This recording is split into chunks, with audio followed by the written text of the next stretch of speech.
The resurrection of Jesus is something that many people struggle to accept. Could it have been a hoax, a lie made up by the first Christians, or perhaps a legend that evolved over time?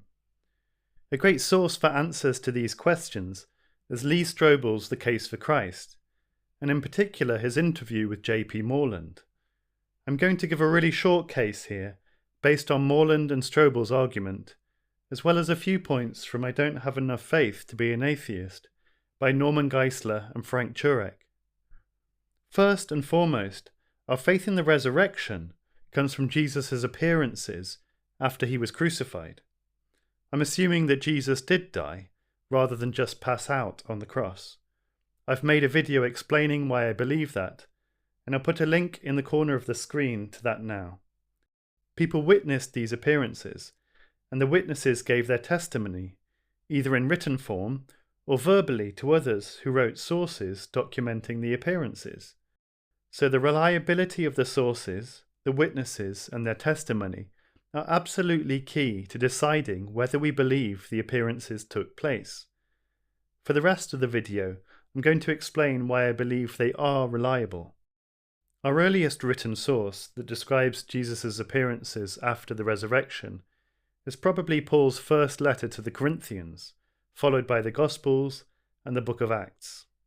In these sources, we hear about the risen Jesus appearing to named individuals, specific groups of people, and even a large crowd of over 500 people. Paul's first letter to the Corinthians was probably written around 55 AD, and personally I think Acts was probably written before Nero's persecution started in 64 AD. So we have a bunch of sources written between 20 and 40 years after the event. In 1 Corinthians, Paul notes that most of the 500 who witnessed the risen Jesus were still alive. All this is to make the point, these sources are early, within the lifetimes of the witnesses. So if the writers were simply making this up, there would have been plenty of people around to discredit them. If Christianity's promoters were shown to be lying, it would have sunk Christianity before it got going. But an objection could be that perhaps these weren't outright lies, but legends that naturally grew up over time. The problem is that legends take time to develop, and it's especially hard for them to develop within the lifetime of the people who were actually around at the time. Paul's letter to the Corinthians, Mark's Gospel, these sources were so early that legendary corruption, as we know it, couldn't really have happened by then. Furthermore, the accounts don't read like legendary texts. There's an example of what a legend would look like in the apocryphal forgery called the Gospel of Peter. It's quoted in the book I Don't Have Enough Faith to Be an Atheist by Norman Geisler and Frank Turek. It involves men with enormous heads and a cross that's walking around by itself and talking. It reads completely differently to the detailed, meticulous, eyewitness-style Gospels. There's also the fact that the Gospels contain details you wouldn't make up if you were faking the story. If you were a first-century Jew, and you wanted to make up a story that convinced people that someone had risen from the dead, you wouldn't choose women as the first witnesses. Women in this culture couldn't testify in court. They weren't considered reliable witnesses.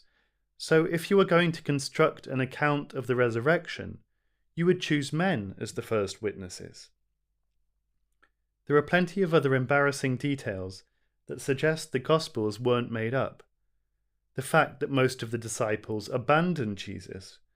The fact that Mary Magdalene mistakes Jesus for a gardener. These embarrassing details, and the many others in Scripture, make it implausible that the Gospels were made up. Why would you include details that would make your story weaker in the eyes of society, and make you look bad? There's also the fundamental question of why the disciples would have made this up. After Jesus' death, his followers were disheartened, and then, after the resurrection, they're suddenly recommitted and abandon their jobs and their homes. They spend the rest of their lives proclaiming the crucified and risen Lord, and they often go without food or shelter. They're frequently ridiculed and excluded, and finally are tortured and executed. And these include the people who claimed to have directly witnessed the risen Jesus. They would know if that wasn't true. There's no plausible reason why they would have lived in hardship and died in agony for something they knew wasn't true.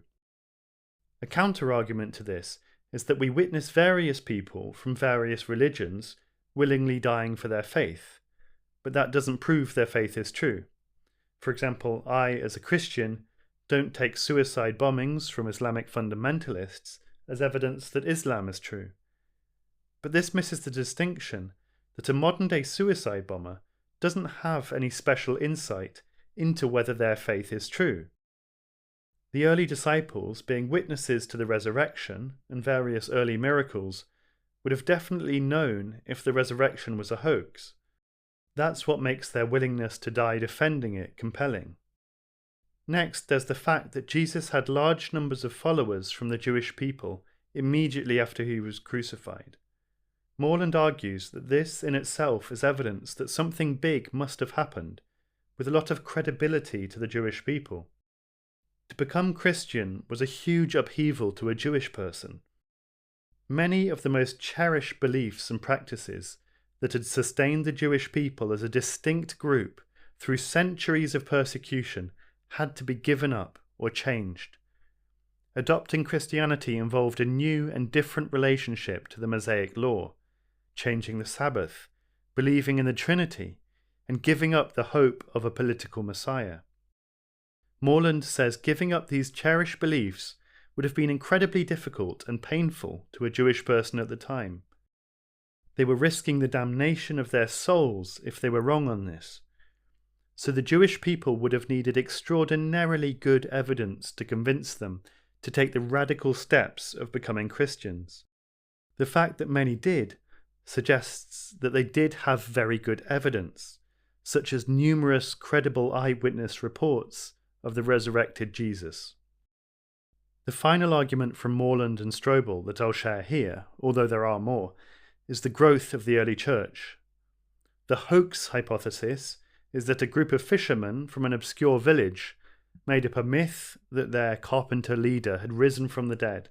But if we take that hypothesis, then we need to be able to explain why within 20 years their ideas had already reached Caesar's palace in Rome, and it would triumph over a great number of different ideologies and eventually overwhelm the Roman Empire. I agree with Moreland and others in saying that if you believe the resurrection was a hoax, then you need some way of explaining its success. To me, the best explanation of the rapid growth of early Christianity is the hypothesis that it was actually true, and there were enough credible witnesses to convince people of that fact. There's a lot more to be said, but I'll leave it there for today. Please like, comment and subscribe if you want to support the channel and get updates on future videos. Thanks for watching.